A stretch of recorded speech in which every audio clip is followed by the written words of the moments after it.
Welcome back, everyone. I woke up excited about today's show because of our next guests. He's the most famous drag queen from Minnesota, winning the first season of RuPaul's Drag Race. Now, an incredible new documentary looks at the incredible life of Bebe Zahara Benet. Look at this. Bebe Zahara Benet is with us, and you know she won the first RuPaul's Drag Race. Je t'ai dit, non, c'est que les Camerounais. It was just God's gift to the world. God's gift to us first, then the world. Yeah. I traveled many miles away from my family and friends to pursue a dream, and I will not stop until I've reached the end of my journey. Being Bebe follows 15 years in the life of this African native who built a new life in Minnesota and beyond. It premieres Saturday night, one of my favorite events in the Twin Cities, the Sound Unseen Film Festival. Please welcome Marshall, a.k.a. Bebe Zahara Benet, and the director and producer of Being Bebe, my new friend Emily. Welcome to the show.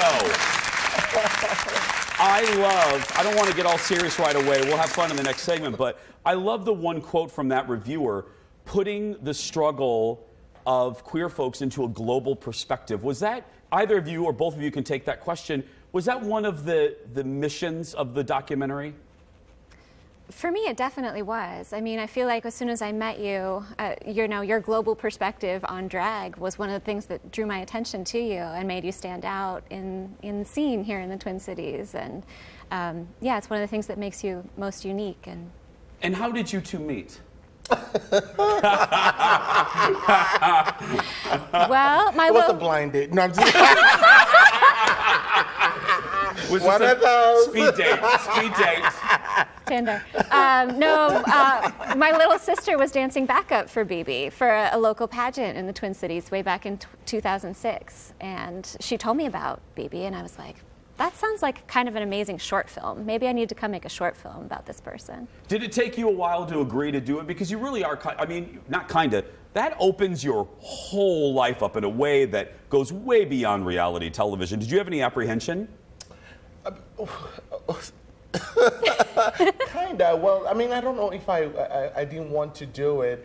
I think I just kind of fell into it in a way because when she wanted to document me going to the pageant, because back in the day when you wanted to be known in the community and your work be recognized, you go and do all this, drag pageants. And then, so when she decided to follow me to Dallas to represent Minnesota, I was like, okay, yeah, let's come do it. And, it's going to be fun, whatever. And then when she said, hey, I want to really, your stories, even there's so much more layers in your story other than just the pageantry and all that stuff.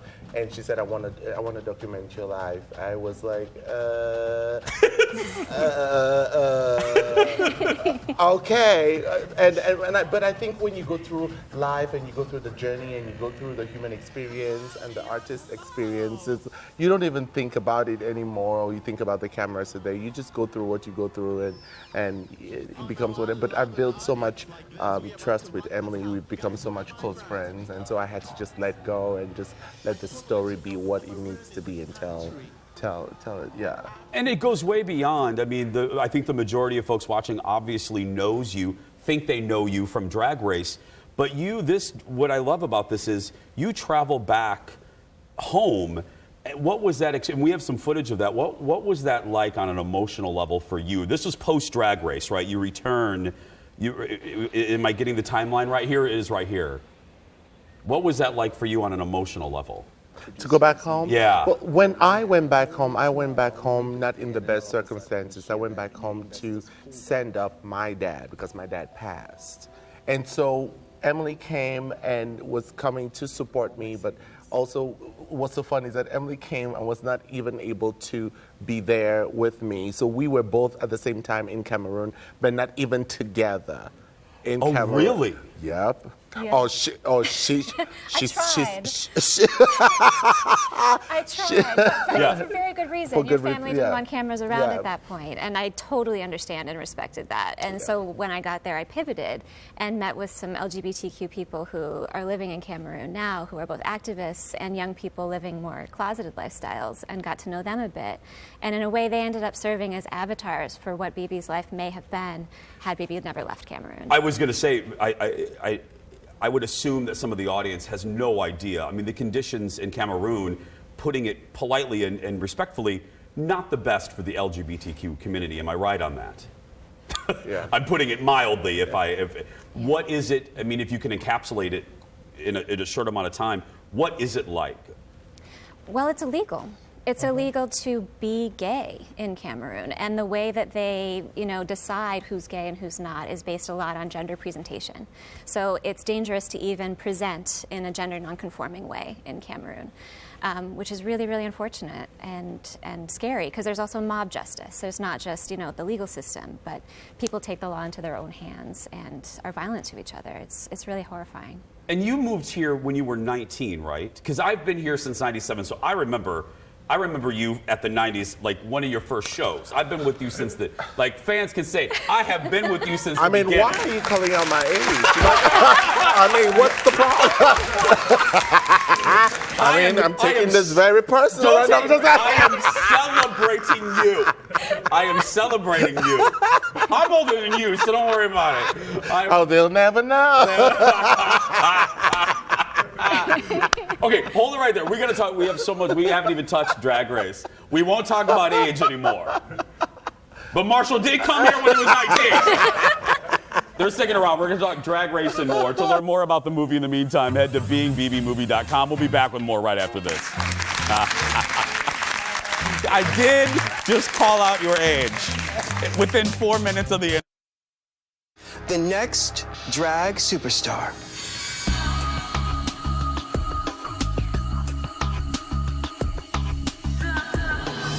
is Bebe. 12 years ago. We're not going to talk ages. I'm going to leave all dates off this. Several years ago, Bebe Zahara Benet was crowned the first winner ever of RuPaul's Drag Race. Since then, the show has become bigger than ever, winning multiple Emmys and expanding around the globe.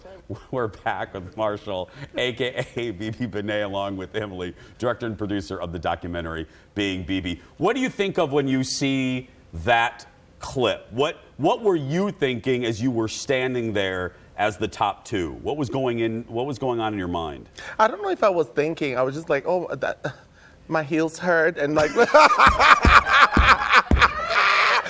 me out of this room. Are we done? No, I don't know. You were thinking my heels hurt. My head is hurting. So many bobby pins on the. No, I was so humbled. I was so humbled. Like, when you think of my journey and think of, where I come from, and then being from Minnesota, and the first from Minnesota, it was surreal, and it was surreal. Because, and for those watching around the country, like in Seattle, we have a legendary club that Bebe performed called the Gay 90s. And is it true, Ru came backstage, I'm not going to give the date. At all, but Ru came backstage, right? What did you think? Did you know that Ru was even in the audience that night? I had no clue. I was actually performing Circle of Life, Lion King. I've seen it. I believe you. I was performing. I remember performing that, and then I left and I went backstage and I was taking off my makeup, and then I was told that, hey, Ru wants to see you. I was like, she's here? Yeah. And then she came backstage and she was like, I'm doing this show. I would love you to audition because I love, what you do and how you do, and I would love you to audition for the show. Mind you, the opportunity had presented itself like 2 times prior to that for me. So that was like the ceiling point, like, they say 3 times? 3 times the charm. And then I said, okay, there must be a reason why it keeps coming for me. So you turned, I didn't know, you turned it down? Twice. Really? Well, just because that, you know, that's what I was doing for a living. That's what I do for a living. And I think that everything I had seen prior to that was people making fun of drag, you know, laughing at the art form as opposed to laughing with the art form. And I was like, this is what I do, and this is an art form, and it's a legit art form. So I want you to laugh with me and not at me. So you wanted to make sure the show would value that before you signed on. Because it is my career. Yeah. Yeah. And so because I respect RuPaul, and, you know, has always been such an idol of mine. So once, you know, he said, I want you to be on this show, I was like, okay. So it's legit, and it's really. So what is it like for you, now that the show has gone, I hate the word, but mainstream, and has become a global phenomenon?